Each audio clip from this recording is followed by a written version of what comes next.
Hello dear students, welcome back to organize knowledge channel. और आज की जो वीडियो है बेटा, उसमें हम डिस्कस करेंगे worksheet number 82 for class 10th विज्ञान विषय की। ये वर्कशीट है जो आपके लिए 5 फरवरी 2021 के लिए शेड्यूल की गई है।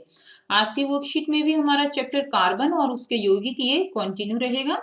और आज की जो वर्कशीट है उसमें आपको प्रकार्यात्मक समूह और समजातीय श्रेणी, ये दो टॉपिक आपको आज ये इसमें कवर करने हैं, जो कि आपके लिए काफी इंपॉर्टेंट टॉपिक है। समजातीय श्रेणी तो बहुत इंपॉर्टेंट है पेपर पॉइंट ऑफ व्यू से। So let's start. वर्कशीट शुरू करने से पहले बेटा प्लीज चैनल को सब्सक्राइब कर लो।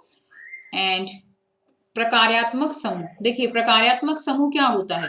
हाइड्रोकार्बन श्रृंखला में तत्व जैसे हेलोजन, ऑक्सीजन, नाइट्रोजन तथा सल्फर एक या अधिक हाइड्रोजन को इस प्रकार से प्रतिस्थापित, प्रतिस्थापित का मतलब क्या होता है, उसको उसकी जगह से हटा देना।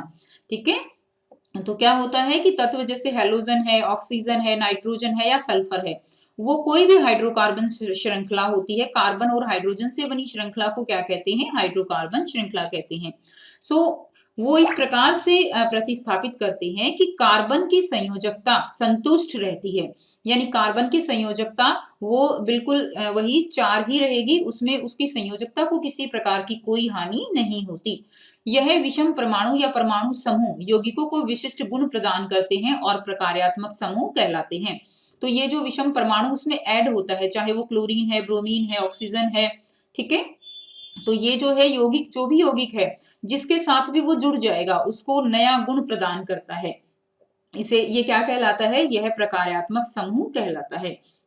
जैसे देखिए विषम परमाणु क्लोरीन, ब्रोमीन है, ऑक्सीजन हो सकता है। तो अगर देखिए हेलोजन जो है यौगिक का प्रकार क्या हो सकता है, क्लोरीन अगर है, यानी क्लोरीन, ब्रोमीन, फ्लोरीन, इन सबको बोलते हैं हम हेलो ग्रुप। तो क्लोरीन है तो क्लोरो जो है बोलेंगे, ब्रोमीन है तो ब्रोमो बोलते हैं। ठीक है, और प्रकार्यात्मक समूह का फॉर्मूला ये इस तरह से क्लोरीन और ब्रोमीन लिखा जाएगा। नेक्स्ट देखिए, अगर ऑक्सीजन जुड़ा है तो ऑक्सीजन जो है वो अल्कोहल भी हो सकता है। अगर देखिए इस तरह से जुड़ता है ऑक्सीजन और फिर हाइड्रोजन, तो ये कौन सा ग्रुप हो जाएगा, ये अल्कोहल ग्रुप होगा। ठीक है, उसके बाद देखिए एल्डिहाइड ग्रुप कौन सा होगा, ये आपको याद होनी चाहिए, ये आपको पहचान करने भी आते हैं पेपर में। तो ये हो जाएगा एल्डिहाइड ग्रुप। नेक्स्ट दिया गया है कीटोन ग्रुप, तो बेटा ये कीटोन ग्रुप हो जाएगा। कीटोन ग्रुप की एक खास बात होगी, कीटोन ग्रुप जो है दोनों तरफ से कार्बन से जो है क्या होगा, कार्बन से घिरा हुआ होगा। अकेला जो है कीटोन ग्रुप ये कार्बन नहीं होगा, अगर अकेला होगा तो फिर ये एल्डिहाइड बन जाएगा। नेक्स्ट है कार्बोक्सिलिक अम्ल। कार्बोक्सिलिक अम्ल कैसे लिखा जाता है, सी डबल बॉन्ड ओ, ओ और फिर एच, ये कौन सा है, ये कार्बोक्सिलिक अम्ल है, जिसको हम सिंपल ऐसे भी दिखा सकते हैं, सी डबल ओ एच। ठीक है, नेक्स्ट देखिए समजातीय श्रेणी। तो यौगिकों की ऐसी श्रृंखला जिसमें कार्बन श्रृंखला में स्थित हाइड्रोजन को एक ही प्रकार का प्रकार्यात्मक समूह प्रतिस्थापित करता है, उसे समजातीय श्रेणी कहा जाता है। तो देखिए समजाति का मतलब क्या है, सम का मतलब तो हो गया समान, जाति मतलब एक ही प्रकार, एक ही जाति। तो ये एक ऐसी श्रृंखला होती है जिसमें एक ही प्रकार का जो प्रकार्यात्मक समूह है, चाहे वो अल्कोहल हो, एल्डिहाइड हो, कीटोन हो या कार्बोक्सिलिक अम्ल हो या क्लोरीन हो, कुछ भी हो सकता है, या केवल डबल बॉन्ड या ट्रिपल बॉन्ड यानी द्विआबंध या त्रिआबंध हो। ठीक है, तो ये भी क्या है, जब अगर इस तरह से कोई भी आप कह सकते हो कि जिसके अंदर एक ही समूह हाइड्रोजनों को क्या करता है, प्रतिस्थापित करता है, उसे हम समजातीय श्रेणी कहते हैं।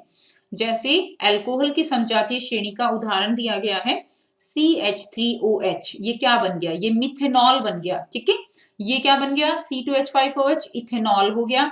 ठीक है, ये देखिए ये प्रोपेनॉल है, ये ब्यूटेनॉल है, और लगा देंगे पीछे। और अगर आप इन दोनों में ध्यान से देखें तो इनमें कितने का अंतर है, इनके अंदर CH2 का अंतर है। अब इसमें और इसमें देखेंगे तो फिर से CH2 का अंतर है, इन दोनों में देखेंगे तो फिर से CH2 का अंतर है। नेक्स्ट देखिए समजातीय श्रेणी के उत्तरोत्तर सदस्यों में इनके अंदर सामान्य समान सूत्र रहता है। जैसे ये सूत्र समान हो गया ना, जैसे मान लीजिए CnH2n, ये अगर हम इसकी समजातीय श्रेणी बना रहे हैं तो इसका सूत्र क्या होगा, ये सूत्र जो है समान रहेगा। इसी तरह अगर हम देखें तो CnH2n, यहाँ पे OH लग गया। ठीक है, तो यहाँ पर क्या होगा, ये भी क्या रहेगा, ये जो है सूत्र समान रहेगा। इसीलिए समान सामान्य सूत्र होता है और CH2 का अंतर होता है। जैसे हमने अभी देखा कि अंतर किसका है, अंतर जो है वो CH2 का अंतर है। उसके बाद देखिए हर एक में 14 U द्रव्यमान इकाई का अंतर होता है। तो कार्बन CH2 का अंतर होता है तो कार्बन का हो गया 12 और +2 तो कितने का अंतर हो गया, 14 U का अंतर होता है। भौतिक गुणधर्मों में भिन्नता आती है परंतु रासायनिक गुणधर्म समान रहते हैं। जैसे जैसे द्रव्यमान बढ़ेगा इसका गलनांक क्वथनांक भी बढ़ता चला जाएगा। इनके अंदर भौतिक गुणधर्म अलग अलग हो जाते हैं लेकिन एक ही समूह होने के कारण जो रासायनिक गुणधर्म होते हैं वो समान रहते हैं। अब हम कुछ अभ्यास के जो प्रश्न दिए गए हैं अभ्यास करने के लिए उनको हम सॉल्व करेंगे। प्रश्न 1 दिया गया है, कार्बोक्सिलिक अम्ल के प्रकार्यात्मक समूह का क्या सूत्र है। तो देखिए कार्बोक्सिलिक अम्ल के प्रकार्यात्मक समूह का सूत्र क्या होगा, ये किसका है, ये अल्कोहल है, ये कार्बोक्सिलिक अम्ल है, ये कीटोन है और ये क्या है, ये एल्डिहाइड है। तो कार्बोक्सिलिक अम्ल के प्रकार्यात्मक समूह का सूत्र हो जाएगा COOH। ठीक है।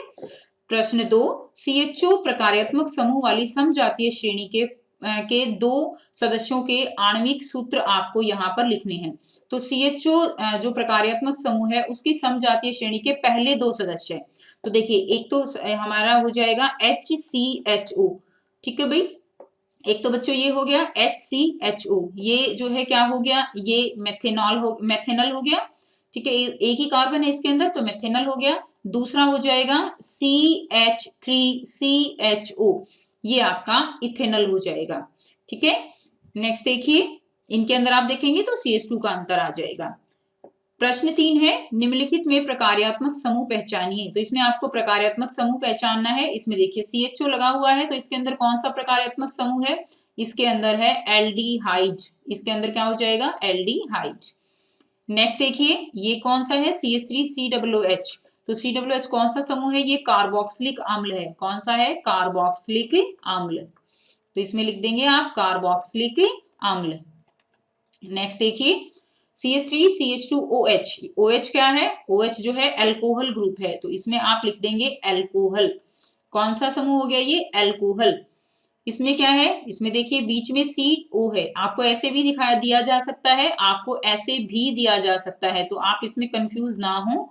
ये हो गया, तो ये कौन सा है, ये कीटोन हो जाएगा। कौन सा है, ये कीटोन है। ठीक है, नेक्स्ट देखिए प्रश्न 4, उस समजातीय श्रेणी के दूसरे सदस्य का नाम एवं सूत्र लिखो जिसका सामान्य सूत्र CnH2n है। तो CnH2n हम पहले लिख लेते हैं, CnH2n। तो इसका पहला सदस्य जो है वो क्या होगा, इसका पहला सदस्य C, अगर हम इसमें 1 लिखेंगे, कार्बन का 1 लिखते हैं तो ये नहीं बनेगा, ये बनेगा C2H4। ठीक है, C2H4 ये पहला सदस्य ये होगा। तो आप कंफ्यूज ना हो, कहीं कार्बन में आप दूसरा सदस्य देखकर कार्बन में 2 लिख के और ये वाला दूसरा सदस्य बना दें। तो जो ये जो है कौन सा होगा, ये पहला सदस्य है। दूसरा सदस्य जो होगा C3H6 होगा। ध्यान दीजिएगा, केवल कार्बन की जो नंबर है 1 2 3 वो केवल आप एल्केन में लिख सकते हो, एल्कीन और एल्काइन जो है उसमें नहीं लिख सकते। उसमें पहला सदस्य 2 कार्बन वाला होता है। तो ये हो गया दूसरा सदस्य। तो आप लिख देंगे जो ये वाला है, ये जो है क्या है, दूसरा सदस्य है। ठीक है, नेक्स्ट देखिए समजातीय श्रेणी क्या है, उदाहरण देकर समझाइए। तो हमने अभी बहुत अच्छे से समजातीय श्रेणी ऊपर पढ़ी है, तो यहीं से आप जो है ये सारा पॉइंट्स आप लिख सकते हो। बहुत अच्छे से आपको यहाँ तक आंसर दिया गया है। ठीक है, तो ये जो है आपका आंसर हो जाएगा। नेक्स्ट देखिए, नेक्स्ट क्वेश्चन है प्रश्न 6 है, समजातीय श्रेणी के यौगिकों की 3 विशेषताएं। तो देखिए यहां से ही आप विशेषताएं याद करेंगे। ये आपका प्रश्न 5 का उत्तर होगा और ये आपका हो जाएगा यहाँ से प्रश्न 6 का उत्तर, जिसमें सदस्यों के क्या है, विशेषताएं दी गई हैं। नेक्स्ट देखिए, और ये हम ऑलरेडी समझ चुके हैं। प्रश्न 7 है, C3H6, C4H8 और C5H10 एक ही समजातीय श्रेणी में आते हैं। C5H10 का क्वथनांक और गलनांक C4H8 की अपेक्षा उच्च क्यों है। तो C5H10 का द्रव्यमान ज्यादा है इसलिए इसका क्वथनांक और गलनांक भी C4H8 की अपेक्षा उच्च है। तो आप लिख देंगे क्योंकि C5H10 का द्रव्यमान, ठीक है, द्रव्यमान ज्यादा है। बस हो गया आंसर। तो C5H10 का द्रव्यमान ज्यादा है। फिर आगे ये कंटिन्यू कर दीजिएगा, इसलिए इसका क्वथनांक और गलनांक C4H8 की अपेक्षा उच्च है।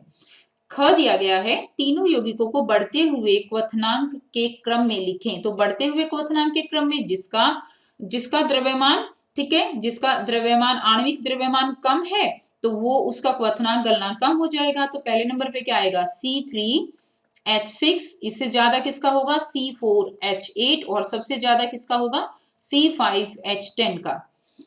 नेक्स्ट देखिए प्रश्न 8, कीटोन समजातीय श्रेणी के पहले सदस्य का आणविक तथा संरचनात्मक सूत्र लिखे।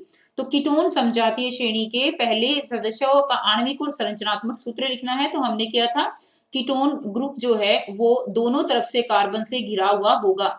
तो कार्बन की जो यहाँ पे संयोजकता है वो पूरी कर दीजिए। तो ये हो गया हमारा पहला सदस्य किसका, कीटोन श्रेणी का। ठीक है, तो इस चीज का आप ध्यान रखेंगे। और ये हमारा हो गया संरचनात्मक सूत्र भी जो है ये हमारा हो गया। और इसका अगर जब हम आणविक सूत्र लिखेंगे तो आणविक सूत्र हो जाएगा C3H6O। ये इसका आणविक सूत्र हो गया और ये इसका संरचनात्मक सूत्र हो गया। ठीक है, तो ये आपकी आज की साइंस की वर्कशीट थी। आई होप बेटा आपको वर्कशीट बिल्कुल क्लियर है। इसमें जो कंसेप्ट है आपका प्रकार्यात्मक समूह का काफी इंपॉर्टेंट है, जो आपको अच्छे से समझना चाहिए, क्योंकि इस तरह के क्वेश्चंस आपके एग्जाम में जरूर देखने को मिलेंगे।